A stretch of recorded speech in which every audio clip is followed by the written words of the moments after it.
This evening we have a special Dvar Torah that we're actually going to have a video for. The last couple of days have been a Jewish holiday that you might not have heard of before.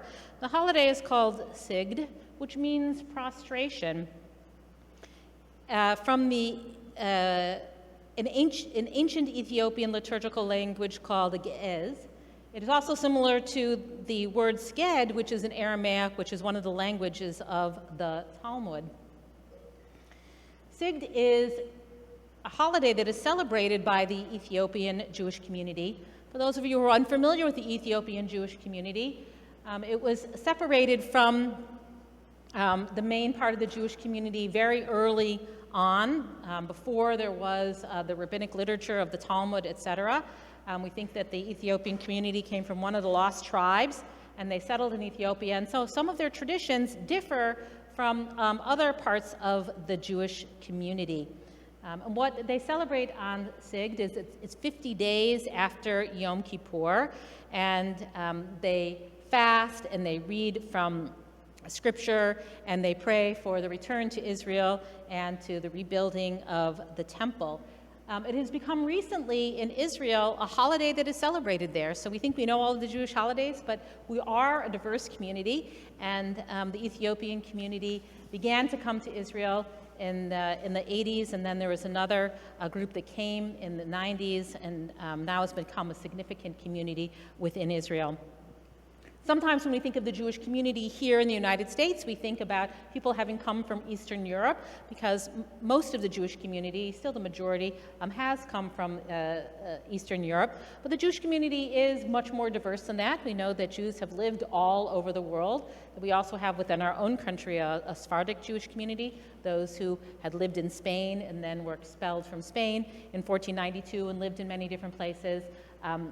Communities in the Middle East as well. And there are certainly pockets in our country of Sephardic communities and communities from Iran, Persian communities in particular.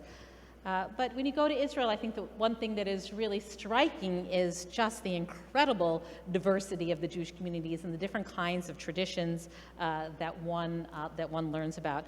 And so we have a speaker, an Ethiopian speaker tonight. Her name is Haftam Yizthak, and she was born in Ethiopia in 1987 during a time of civil war and famine. Her family was able to escape Ethiopia when she was 4, when they made it to Israel. And in 1991, there were many Ethiopians who came during that time. In fact, it was my first year of rabbinic school, and I'll never forget when so many Ethiopians came into the country at that time, and it was very exciting. She grew up in the town of Beit Sha'an, which is in the northern part of Israel, and then she served 2 years in the IDF and the Israeli Defense Forces. After her time in the Army, she came to the United States as an au pair. She moved to New York City in 2011, where she met her husband. Haftam and her husband now live in Harlem, where she is a student majoring in childhood education. I don't know if it's early childhood, but that didn't come out here. And we were able to find Haftam through an organization called B'chol Lashon, which means in every language. And it's an organization that celebrates and uplifts the traditions of Jews from all over the world, all different cultures and colors of skin, and it's really wonderful to be able to celebrate that. And we're really trying to be much more thoughtful and conscious in our community as we're becoming more diverse, of really understanding the depth and breadth of our Jewish community. And so it's nice to be able to celebrate this holiday, Sigda, and we're going to learn more about it from Haftam Yizthak.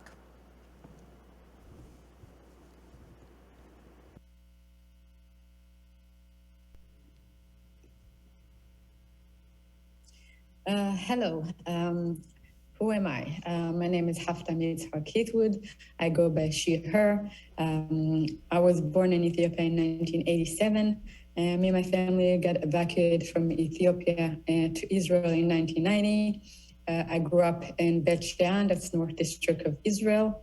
I served the army for 2 years after high school. And I came to the United States permanently in 2011. And I currently live in Harlem, going to college, doing my bachelor in education, that one day I'll become a teacher.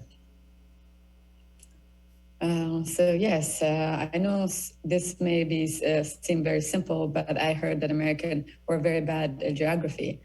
So here we go. Which number is Ethiopia? So yes, if some of you guessed it right, it's number 3. So this is even going to be even harder. So in Africa, and this is going to be even harder, a challenge question. Which part of Africa is Ethiopia? There it is, you guessed right. Ethiopia is number 2. Ethiopia is an Eastern Africa area called the Horn of Africa, which include the countries like Ethiopia, Kenya, Somalia, and Eritrea. It is near the equator, so it is very hot and very dry. Ethiopia has many grassland and some desert-like conditions, but it's a very beautiful place full of history. Part of this history was one of the 12 tribes of Israel, the tribe of Dan, immigrate south during the destruction of the first temple and settle in the kingdom of Kush, which is today, present day, is Ethiopia. Yes, so what is Ethiopia known for? The famous one is injera. Injera is a sour fermented flatbread with spongy texture, traditionally made of teff flour, a very tiny grain that grow in Ethiopia. Maybe some of you had injera before, but if you have not, this short video will show you what it is.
I'm sorry I cannot show you more for any time, but thank you for watching.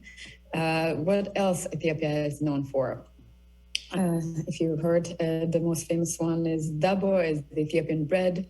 It is made from the same flour that injera is made from, and which is teff. Sometimes it is soft, sometimes it's hard, with sweet, plain, or salty taste. Dabo is made from many different ways, using family or regional recipes that often contain whole wheat flour and sometimes grain or other spices. It's very delicious food, as you see. What else is Ethiopia known for? We have the traditional Ethiopian clothing. These are more than one style Ethiopian clothing. The fabric is made from hand-wove cotton. The shaman made in too heavy weight that men wear, and the women have light weight shawl go around the shoulder that called kamis. As you see, there are for men and for women traditional clothing. Another thing that Ethiopia is famous for is the coffee bean that originated from Ethiopia. The Buna ceremony was done to make a way for families to come together at the end of the day and share time with each other. And I remember growing up, and when I was smelling my mom making the Buna, I knew guests were coming over to spend time with each other. My mom makes Buna until today, and I would love to share with you the ceremony of the Buna.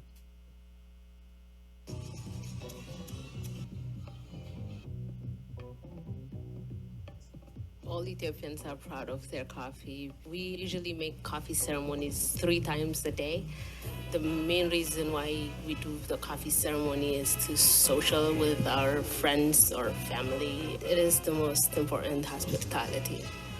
I've been making coffee since I was 12 years old. First, you have to wash the green beans, and then we roast it. And after we're done roasting it, we walk around to let other people smell the smoke. The jabana. It's made of a clay. It has a long head. It helps us to brew coffee. You don't actually need a filter. You just mix the coffee grind with water and you brew it in there. I never cared growing up, but now it's just the fact that gather people and story that people share while I'm doing the coffee ceremony has something meaningful. Yes, thank you. Another thing that I would like to share with you, the Ethiopian dancing, traditional dance. We have a few different ones from different tribes in Ethiopia.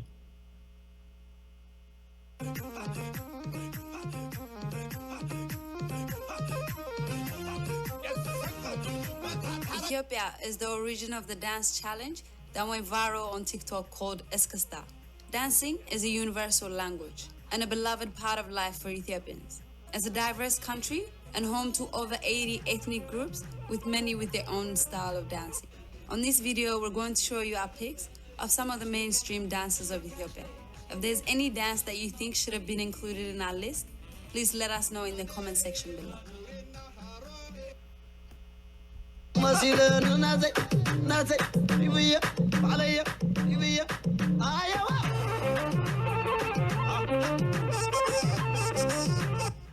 This is Tigrinya dance, and the dance movement involves hands, feet, neck, and shoulders, done in a circle, slowly moving around to the rhythm of the music, so it needs a lot of space. It also has a different variety of steps, such as delicate neck motion, shoulder movements, and jumping steps.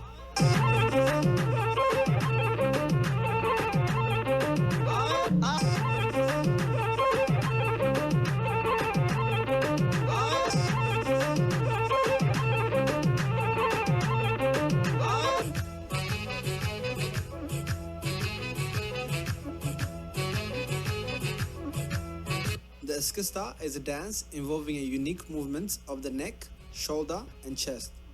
It is performed individually by men and women, but usually in groups. The dance is typically performed with traditional music. The rhythm and the beat of the music guide the Eskista dance.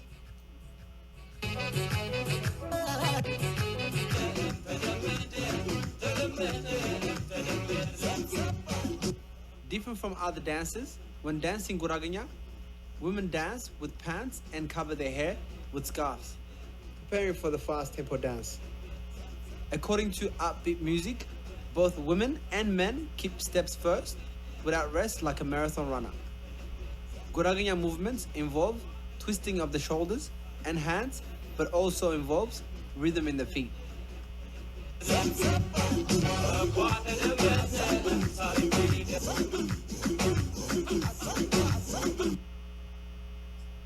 Thank you. I wish I had more time to show you more ethnic dance in Ethiopia. But let's talk, what is Sigda? This is the question I'm here to answer. As an Ethiopian Jewish, I have such a unique identity that not many know about us and our traditions.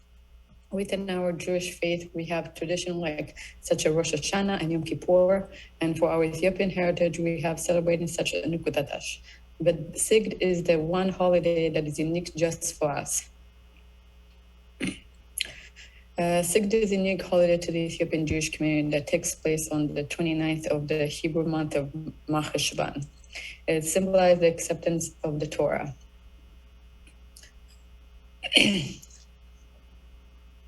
Yes. In Ethiopia, it was custom to begin preparation for the holiday many days before it. Residents of remote villages will gather in the large Jewish village and be hosted by relatives or locals in order to hold mass rally. A day before the holiday, it was custom to purify and prepare for the holiday clothing. Then the priest used to choose the amount that will suit the ceremony and make sure it was clean and pure for the gathering.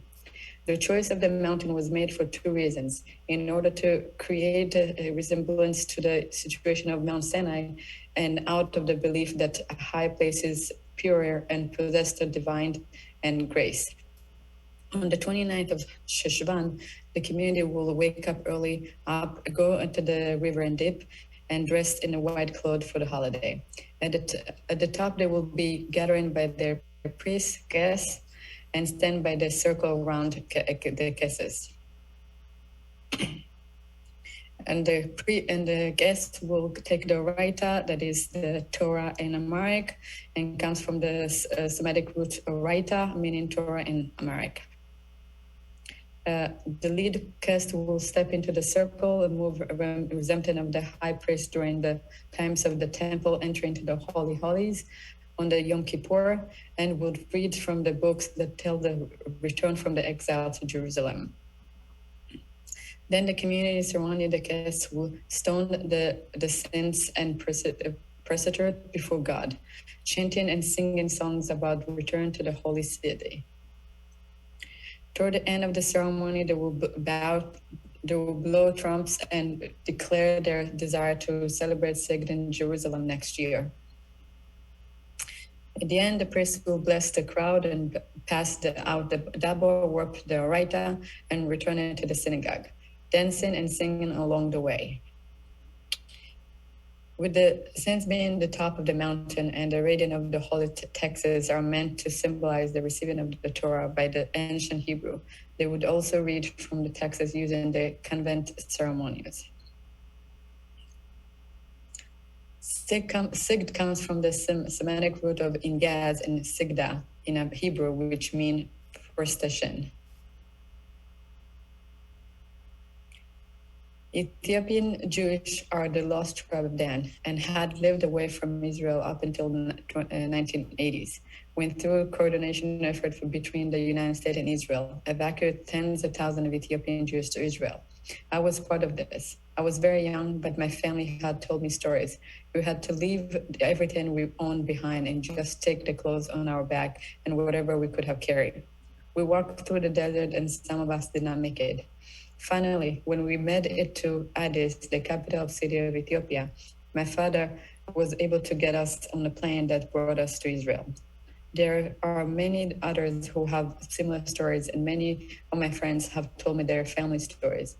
And it's amazing we all were able to make it out.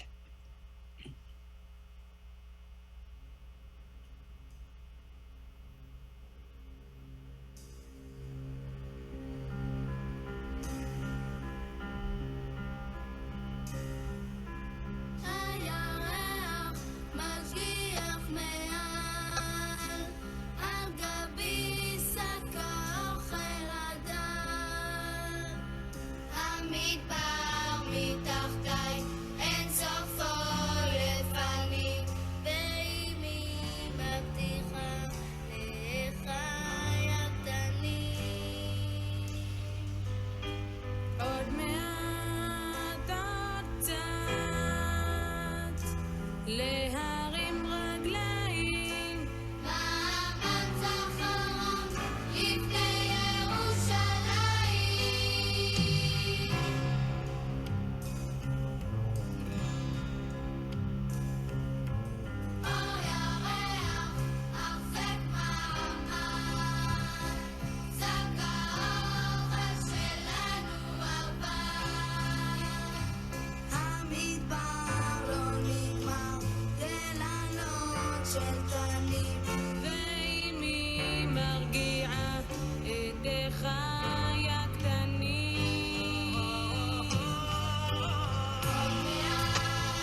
Thank you. So, yes.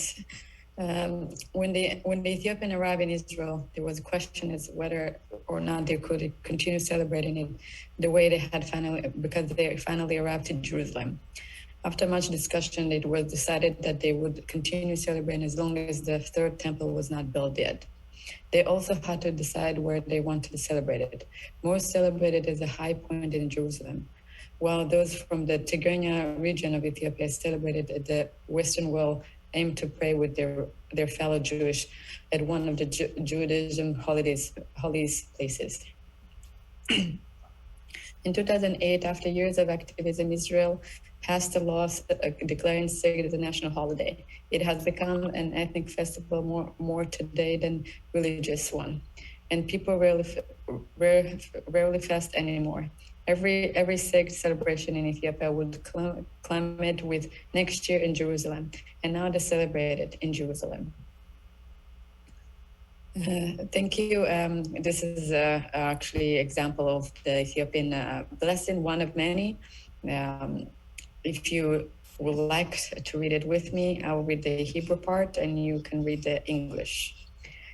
גם ציפור מצא בית, יקדשו את שמי בית יעקב, יקדשמו את שמי בית ישראל, ראשי בית יעקב וקציני בית ישראל, ואתה בית יעקב, שמעו נא לי בית ישראל, שאו שערים ראשיכם ונשאו פתחי עולם. Thank you so much for having me. And I'm sorry it's not open for questions, but thank you very much for having me.